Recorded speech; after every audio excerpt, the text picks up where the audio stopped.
আমাদেরকে মাঝে মাঝে গত কিছুদিন পূর্বে আমাকে দুবাই থেকে একটা ফোন করেছিল। ইউটিউবে নাম্বার যেহেতু আছে, কল তো করতেই পারে। 90-100টা কল আসে, 100টার মধ্যে 90টা কল আলহামদুলিল্লাহ ভালো লেগেছে। 10টা কল তোর দিন শেষ, তোরে মায়েরা ফালাবো, ব্রাহ্মণবাড়িয়া, কল্লা আলাদা, শরীরে আরেক জায়গায় ফালাই দিব, বিভিন্ন জায়গায় হুমকি দেওয়া হয়। একটা ফোন করে হঠাৎ করে বললো, তোমরা সুন্নিরা জিলাপি খোর। কিরে বাবা, হঠাৎ করে গরম জিলাপি করে বললো, আমাকে কারণটা কি?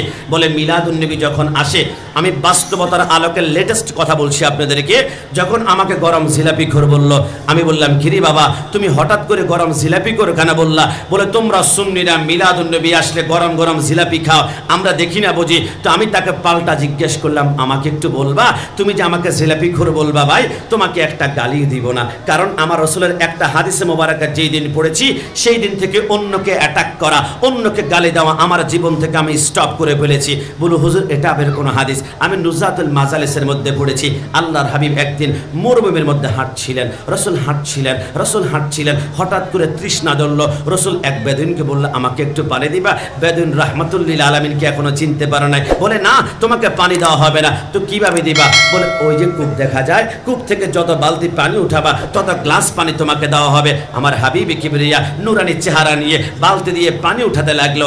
1 বালতি উঠালো, 2 বালতি উঠালো, 3 বালতি উঠানোর সময় বালতির তোড়া ছিঁড়ে যখন কূপের তলার মধ্যে পড়ে গেল, ইহুদি সরকারে মদিনার সামনে এসে রাসূলুল্লাহর গাল মোবারকের মধ্যে এত জোরে একটা থাপ্পড় মারলো, রাসূলুল্লাহর গাল মোবারক লাল হয়ে গেল। আমার রাসূল খপ করে ইহুদির হাতের মধ্যে ধরে ফেললেন। ইহুদি ভয় পেয়ে গেল, হায় হায় আমি থাপ্পড় মেরেছি, আমার হাত ধরেছে, আমাকে কয়টা জানি মারে, আমাকে রক্তাক্ত করে ফেলবে, আমার উপর হামলা করবে। আমার সরকারে মদিনা ইহুদির হাত ধরে মুস্কি মুস্কি হেসে বলে, ভাই এত জোরে থাপ্পড় দিয়েছ, তোমার নরম হাতে ব্যথা পেয়েছো কিনা? জোরে বলে সুবহানাল্লাহ। ইহুদি বলে, কি রে এটা কে? না এটা কোনো সাধারণ মানুষ হতে পারে না, যেই নবী জিনাকে থাপ্পড় দিলাম তিনার গাল লাল হয়ে গেল, ব্যথা পেয়ে গেল। তিনি আমাকে উল্টা না মেরে তিনি জিজ্ঞাসা করে, আপনার হাতে ব্যথা পেয়েছেন কিনা? নরম তুলতুলে হাতে।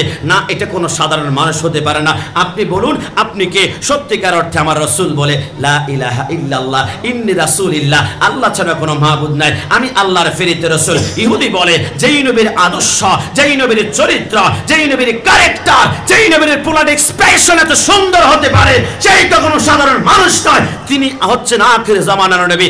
আপনি আমাকে এখনই পড়িয়ে দিন কালিমা, জোরে বলে সুবহানাল্লাহ।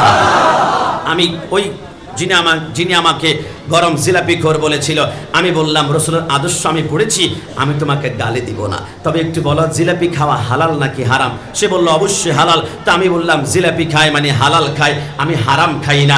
রাসূল বলেছেন বেশি বেশি মিষ্টি খাও, মিষ্টি খেলে তোমার কথা সুন্দর হবে, তোমার চেহারা সুন্দর হবে। মিষ্টি খাওয়া আমি রাসূলুল্লাহর সুন্নাত, একটা সুন্নতের সওয়াব তোমার আমল নামায় চলে যাবে। জোরে বলে সুবহানাল্লাহ।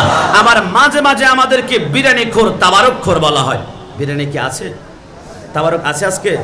আমাদেরকে বিরিয়ানি খোর, তাবারক খোর বলা হয়। আমি বলি কি রে ভাই, বিরিয়ানি খোর, তাবারক খোর যে বললা, বিরিয়ানি এটা হালাল নাকি হারাম? বলে এটা হালাল। তো আমি বললাম বিরিয়ানি খাই মানে হালাল খাই, হারাম তো খাই না। আবার মাঝে মাঝে আমাদেরকে গরম সিন্নি খোর বলা হয়। আমি বলি ভাই গরম সিন্নি এটা কি হালাল নাকি হারাম? বলে এটা হালাল। তো আমি বললাম জিলাপি খাই, হালাল খাই, বিরিয়ানি খাই, হালাল খাই, তাবারক খাই, হালাল খাই, সিন্নি খাই, হালাল খাই। হালাল খাওয়ার পরেও আমাকে যদি বেদাতি বলে গালি দেওয়া হয়, তোমার নামে কিয়ামতের ট্রাইব্যুনালে মামলা হবে। যেই